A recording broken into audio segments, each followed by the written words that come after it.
Episode की शुरुआत में हम यूजी मेगुमी और नोबारा को देखते हैं जो कि अपने एक मिशन पे आए होते हैं। अब वहां जाने के बाद उन्हें गोजो का असिस्टेंट बताता है कि इस बिल्डिंग के अंदर फर्स्ट ग्रेड के कर्ज ने कब्जा कर लिया है और ऐसा भी बताया जा रहा है कि वह कभी भी स्पेशल ग्रेड का कर्ज बन सकता है। तो यूजी पूछता है कि आखिर यह स्पेशल ग्रेड क्या होता है। तो गोजो का असिस्टेंट एक्सप्लेन करता है कि दरअसल कर्ज 5 तरह के होते हैं, fourth grade, third grade, second grade, first grade and special grade. Fourth grade के कर्ज को हम एक मोटे डंडे की मदद से भी खत्म कर सकते हैं। थर्ड ग्रेड को एक पिस्तौल से भी मारा जा सकता है। सेकंड ग्रेड के लिए शॉर्ट गन भी काफी नहीं है और वहीं फर्स्ट ग्रेड को एक टैंक की मदद से भी नहीं हराया जा सकता है। और आखिर में स्पेशल ग्रेड, अगर तुम्हारे पास बहुत सारे पावरफुल बॉम्ब हैं तो ही तुम इन्हें खत्म कर सकते हो। जिसके बाद यूजी कहता है कि यानी अंदर मौजूद कर्ज हमारे लिए एक खतरा है। तो मेगुमी बताता है ऐसे मिशन पर फर्स्ट ग्रेड या फिर स्पेशल ग्रेड के जुजुत्सु सॉर्सरर को आना चाहिए था, लेकिन जुजुत्सु टेक में इस वक्त कोई भी मौजूद नहीं था, तो इसलिए हमें ही यहाँ आना पड़ा। तो गोजो का असिस्टेंट बताता है कि तुम लोगों को उस कर्ज स्पिरिट से लड़ने की कोई भी जरूरत नहीं है, क्योंकि तुम लोग उससे लड़ोगे तो मारे जाओगे। इसलिए तुम्हें बस अंदर जाके वहाँ फंसे 5 लोगों को सही सलामत बाहर लाना है। अब तभी वहाँ एक औरत आती है जो कि अंदर जाने की जिद कर रही थी, क्योंकि उसका बेटा बिल्डिंग के अंदर फंसा हुआ था। तो गोजो का असिस्टेंट उस औरत को रोकता है और बताता है कि आप अभी के लिए यहाँ से अपने घर चले जाएं, क्योंकि यहाँ पे एक खतरा है और मैं आपसे वादा करता हूँ कि मैं आपके बेटे को सही सलामत आपके घर पहुंचा दूंगा। जिसके बाद यूजी, नोबारा और मेगुमी बिल्डिंग के अंदर जाने लगते हैं और तभी गोजो का असिस्टेंट वहाँ पर एक शील्ड क्रिएट कर देता है ताकि आम लोग शील्ड के अंदर ना देख सके। अब तभी मेगुमी अपने शिनिगामी डॉग को समन कर देता है और बताता है कि अगर कोई भी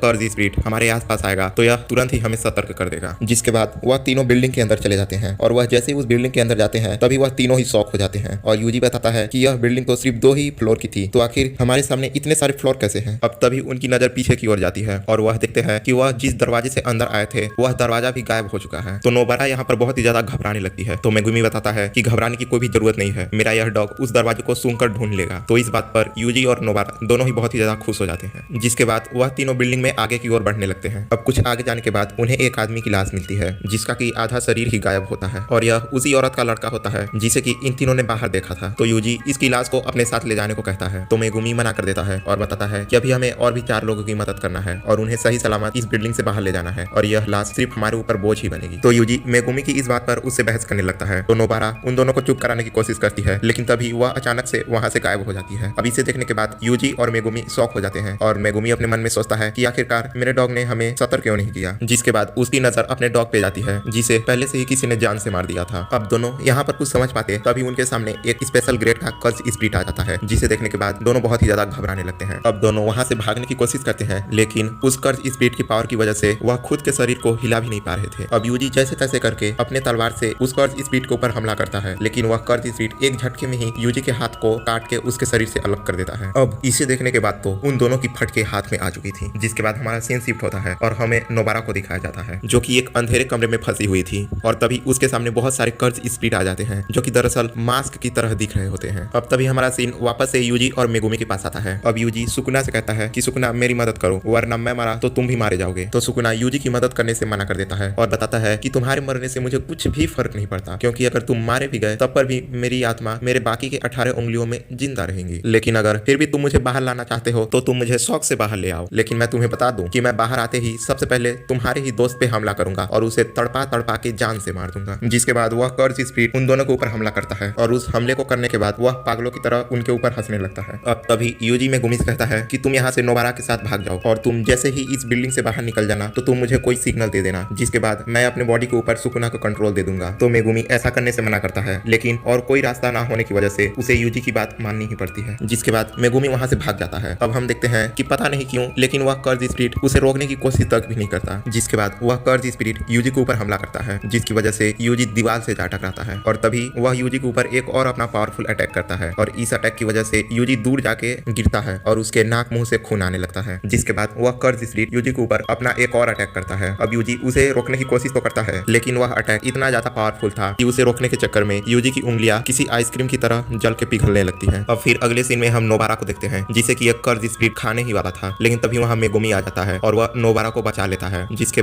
बाद मेगुमी के शिनिगामी उस मॉन्स्टर को खत्म कर देते हैं। जिसके बाद हम यूजी को देखते हैं जो कि समझ चुका था कि वह यहाँ पे मरने वाला है, इसीलिए वह रोने लगता है। तभी उसे प्रिंसिपल यागा की बात याद आती है जिन्होंने यूजी को बताया था कि हर जुजुत्सु सॉर्सरर मरते वक्त हमेशा पछताता है। तभी यूजी कहता है कि नहीं, मैं नहीं डर रहा और ना ही मैं इस वक्त पछता रहा हूँ। जिसके बाद हम पहली बार यूजी को कर्ज एनर्जी इस्तेमाल करते हुए देखते हैं, जहाँ वह अपने कर्ज एनर्जी को अपने हाथों के अंदर इकट्ठा करके उस कर्ज स्पिरिट के ऊपर एक जोरदार अटैक करता है। लेकिन हम देखते हैं कि वह कर्ज स्पिरिट फिर भी यूजी की अटैक को बड़े ही आसानी के साथ रोक लेता है। तभी यूजी को फुसीगुरो के डॉग के चिल्लाने की आवाज आती है और वह समझ जाता है कि यह फुसीगुरो का सिग्नल है, जिसके बाद वह अपने बॉडी के ऊपर सुकुना को कंट्रोल दे देता है। अब सुकुना जैसे ही बाहर आता है तो उसे देखकर वहां मौजूद कर्ज स्पिरिट पीछे हटने लगता है। अब सुकुना सोचता है कि यह लड़का तो मेरा इस्तेमाल कर रहा है, तो मुझे ऐसा क्या करना चाहिए जिसकी वजह से इस लड़के को तकलीफ हो। तो वह सोचता है कि अगर वह इसके दोस्त को मारना चाहेगा तो यह लड़का वापस से अपने बॉडी को कंट्रोल कर लेगा। तो एक काम करता हूँ, इस कर्ज स्पिरिट से इसके दोस्त पे हमला करवाता हूँ, तब देखेंगे कि आखिर यह लड़का क्या करता है। जिसके बाद वह उस कर्ज स्पिरिट को अपने पीछे आने का कहता है। तो वह कर्ज स्पिरिट सुकुना के ऊपर ही हमला करने लगता है। अब सुकुना उसके अटैक को अपने एक हाथ से ही रोक देता है, लेकिन उसने अनजाने में यूजी का कटा हुआ हाथ भी हील कर दिया था। अब सुकुना उस स्पिरिट से कहता है कि इसका मतलब है कि तुम यहाँ से बाहर नहीं जाना चाहते, तो ठीक है, मैं यहीं पे तुम्हारी कब्र बना देता हूँ। जिसके बाद वह उस कर्ज स्पिरिट का सर पकड़ के जमीन में दे मारता है। जिसके बाद वह जैसे ही उस कर्ज स्पिरिट के सर पे वार करता है तो वह ब्रिज ही टूट जाता है जिसके ऊपर वो दोनों मौजूद थे। अब वह कर्ज स्पिरिट सुकुना का पैर पकड़ के उसे दूर फेंकता है। तो फिर हम देखते हैं कि सुकुना ने उसका एक हाथ ही उखाड़ दिया है। अब अगले सीन में हम मेगुमी को देखते हैं, जो कि गोजो के असिस्टेंट से कहता है कि आप नोबारा को लेके जल्द से जल्द जुजुत्सु टेक चले जाएं, और अगर हो सके तो आप किसी फर्स्ट ग्रेड के सॉर्सरर को यहाँ पे मेरी मदद के लिए भेज दीजिएगा। तो वह कहता है कि ठीक है, मैं ऐसा ही करूंगा। जिसके बाद वह वहां से चला जाता है। इसके अगले सीन में हम सुकुना को देखते हैं, जिसने कि उस कर्ज स्पिरिट के कई सारे टुकड़े कर दिए थे। जिसके बाद वह उस कर्ज स्पिरिट के अंदर से सुकुना फिंगर निकालता है, जिसका मतलब था कि यह कर्ज स्पिरिट इस फिंगर को खाने की वजह से इतना ज्यादा ताकतवर था। अब यहाँ पर आप में से कुछ लोगों का सवाल होगा कि इस कर्ज स्पिरिट ने सुकुना का फिंगर खाया था तो इसके पास सुकुना की पावर आई थी, लेकिन यूजी ने जब सुकुना का फिंगर खाया था तो उसके अंदर सुकुना कैसे आ गया। तो मैं आप लोगों को बताना चाहता हूँ कि अगर कोई कर्ज स्पिरिट सुकुना की फिंगर खाता है तो उसको सिर्फ सुकुना की पावर से मिलेगी, लेकिन अगर कोई ह्यूमन सुकुना के फिंगर को खा लेता है तो उसकी बॉडी पे सुकुना कंट्रोल कर लेगा। तो आई होप कि आप लोगों को मेरी बात अच्छे से समझ आ चुकी होगी। तो चलिए अब अपने कहानी की ओर आगे बढ़ते हैं। अब सुकुना कहता है कि खेल खत्म हो चुका है, अब तुम बाहर आ सकते हो, लेकिन यूजी कोई भी जवाब नहीं देता। तो सुकुना कहता है, अरे बेवकूफ लड़के, तुझे मेरी बात सुनाई नहीं दी क्या। लेकिन फिर भी यूजी बाहर नहीं आता। तो सुकुना एक बड़ी सी इविल स्माइल देता है और समझ जाता है कि यूजी अपने बॉडी का कंट्रोल नहीं ले पा रहा है, और इसी के साथ हमारा एपिसोड खत्म हो जाता है।